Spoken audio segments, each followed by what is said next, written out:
मैंने माननीय supreme court में एक PIL फाइल करके मांग किया है कि पॉलिटिकल पार्टियों को रेगुलेट करने के लिए कानून बनाया जाए। पॉलिटिकल पार्टियां अपना रूल्स, रेगुलेशन और मेमोरेंडम को अपने ऑफिशियल जो उनकी वेबसाइट है उसको होम पेज पे डालें। हमने ये भी मांग किया है कि इलेक्शन कमीशन सभी पॉलिटिकल पार्टियों की ऑडिट करा के देखें कि जो पॉलिटिकल पार्टियों का अपना मेमोरेंडम है, जो उनका खुद का कॉन्स्टिट्यूशन है, जो उनका रूल्स रेगुलेशन है, उसको पॉलिटिकल पार्टियां खुद फॉलो कर रही हैं कि नहीं कर रही हैं।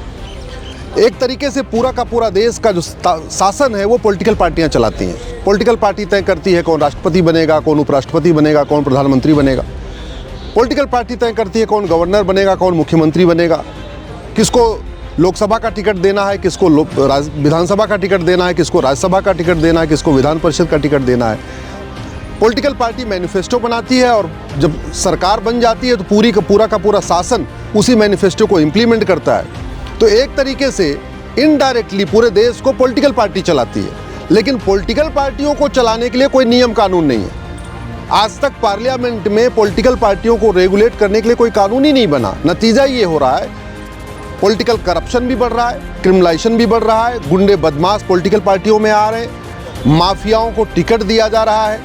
पॉलिटिकल पार्टियों में खुद कोई इंटरनल डेमोक्रेसी नहीं है। देश में लोकतंत्र की बात होती है, लेकिन पॉलिटिकल पार्टियों के अंदर खुद कोई डेमोक्रेसी नहीं है। बहुत सारी ऐसी पॉलिटिकल पार्टियां हैं जहां पे एक ही परिवार, एक ही व्यक्ति 5 बार 6 बार अध्यक्ष बनता है, 20 साल 25 साल तक वही अध्यक्ष बना रहता है।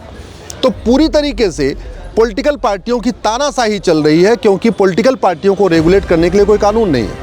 आज मैंने अपने उसी जो मेरी PIL चल रही पहले से पेंडिंग है, उसी में एक और एप्लीकेशन फाइल किया था और मांग किया था कि तत्काल सभी पॉलिटिकल पार्टियां अपना मेमोरेंडम, रूल्स, रेगुलेशन अपने वेबसाइट पर डालें और इलेक्शन कमीशन सभी पॉलिटिकल पार्टियों की ऑडिट करके बताए माननीय सुप्रीम कोर्ट को कि वो अपना रूल्स, रेगुलेशन, मेमोरेंडम फॉलो कर रही हैं कि नहीं कर रही हैं। उस पर आज माननीय सुप्रीम कोर्ट ने केंद्र सरकार को, इलेक्शन कमीशन को, लॉ कमीशन को फिर से नोटिस जारी किया है।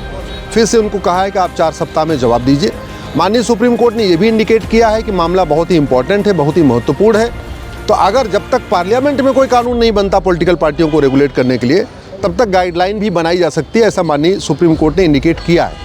आज एडिशनल सॉलिसिटर जनरल केंद्र सरकार के लिए अपीयर हुए थे, उनको कहा है कि आप भी इसमें अपना विचार रखिए कि क्या करना है आपको, इसमें केंद्र सरकार का क्या इसमें मत है।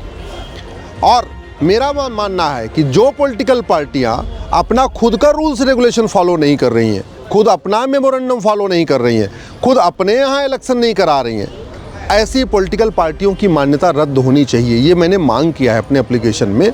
उसी पे आज माननीय सुप्रीम कोर्ट ने फिर से नोटिस जारी किया है। अगले महीने फिर इसके ऊपर सुनवाई होगी।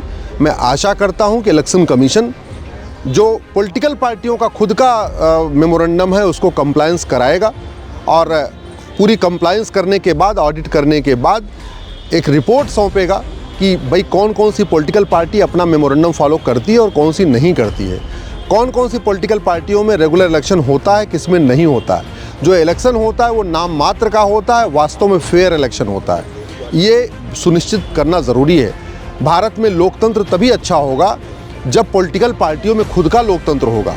पॉलिटिकल पार्टियां डेमोक्रेसी की बात करती हैं, लोकतंत्र की बात करती हैं, लेकिन अपने अंदर उन्होंने डेमोक्रेसी ख़त्म रखा है, अपने अंदर तो उनकी तानाशाही चल रही है। इसीलिए ये याचिका बहुत ही महत्वपूर्ण है और भारत को वास्तव में एक रियल डेमोक्रेसी बनाने के लिए ज़रूरी है कि पॉलिटिकल पार्टियों के अंदर रियल डेमोक्रेसी हो, वहाँ पे समय पे चुनाव हो, चाहे वो जिलाध्यक्ष का चुनाव हो, चाहे प्रदेश अध्यक्ष का चुनाव हो, चाहे राष्ट्रीय अध्यक्ष का चुनाव हो, चाहे वो डिस्ट्रिक्ट लेवल के पदाधिकारियों का चुनाव हो या राष्ट्रीय स्तर के पदाधिकारियों का चुनाव हो।